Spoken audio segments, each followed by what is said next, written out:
The engineer's job, and in fact in the MUTCD, when they talk about an engineering study, they use the word comprehensive.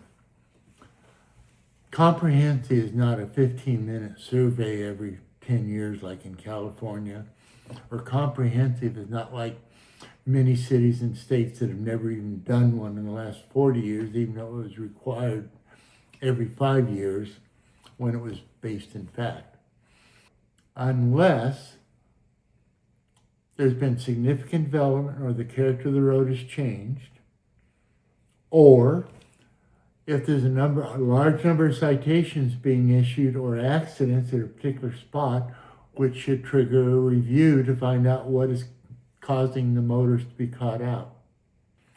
So comprehensive means you need to find out what the public consensus of the operating speed of the road is, because changing the number on the sign won't change it. The engineer, as an engineer, you cannot change the number on the sign and say, okay, we'll just change the sign, because you can't do it unless you meet due process, and due process is not your opinion. The federal standard is the basic speed rule, safe for conditions as determined by the public consensus, not your opinion. The only time it's an unsafe act, it's beyond what the public consensus is found for that section of road, and it's a range of speeds that you have found on your survey for that road of where this operating speed is. Then you go out with the operating speed in mind that has been found by the public and you've quantified. Then you start looking at entry points, make sure there's proper sight distances. You start looking at intersections where there be a fence or a tree or a shrub blocking the approaching view.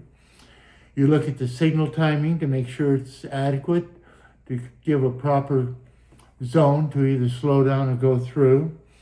You look at the turn movements to make sure they're properly declared before you have conflicting traffic.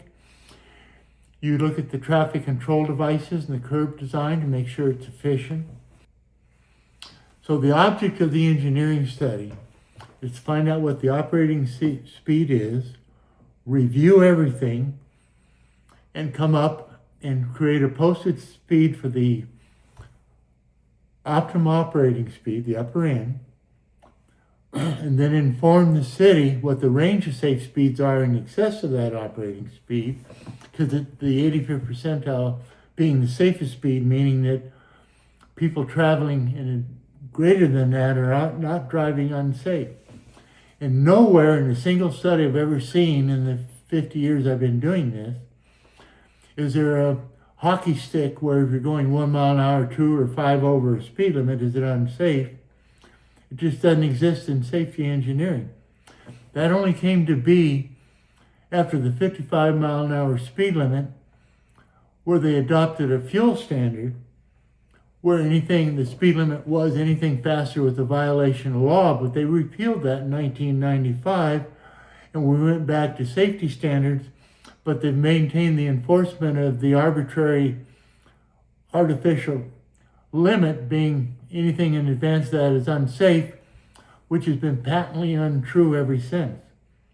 In fact, it's turned into a criminal enterprise if you really want to look at it. You know, most engineers I talk to talk about, well, it's not my responsibility about due process and the law and prosecution. No, you're the very foundation of it. If you're doing something that's outside your profession, then you are the primary cause of predatory policing practices that are not based in fact. And before a city or a county or a state can codify anything, they've got to come to the engineer and say what solution is proper here.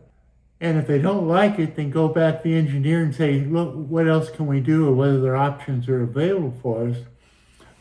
The engineer is not allowed to post a federal device absent a factual foundation for his profession's findings, because otherwise that violates equal protection, due process, and the uniformity mandate of the Highway Safety Act.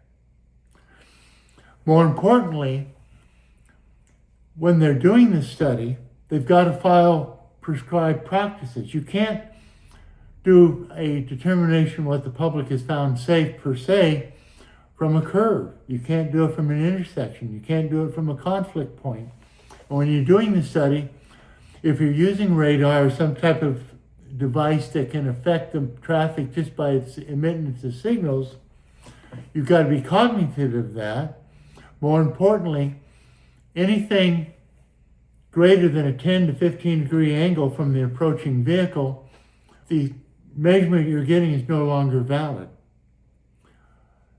In addition, you must know that the average speed of trucks is 3 to 5 miles an hour, or 1 to 3 actually, lower than what the vehicle traffic is.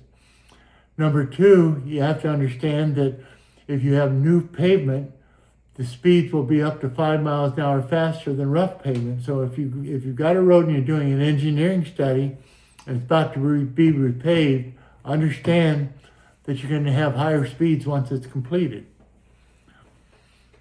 In addition, you need to go back and look at all the entry points.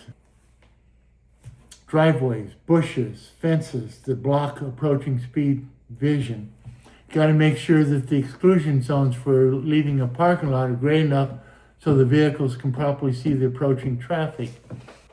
The irony of here is, even though most engineers say they work for the city and they have no power, the truth of it is the use of a device, how it's applied, and make sure the safety is complied with is 100% the responsibility of the engineer. And the term comprehensive is not a throwaway word.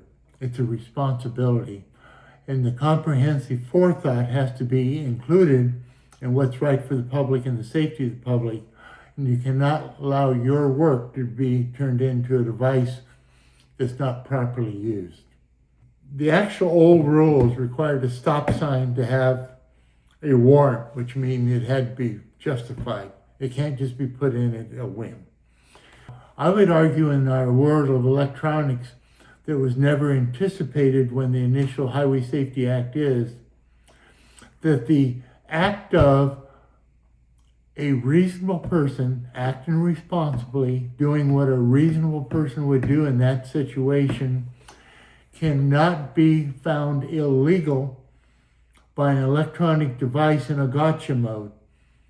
You know, when you look at it, this Washington, D.C.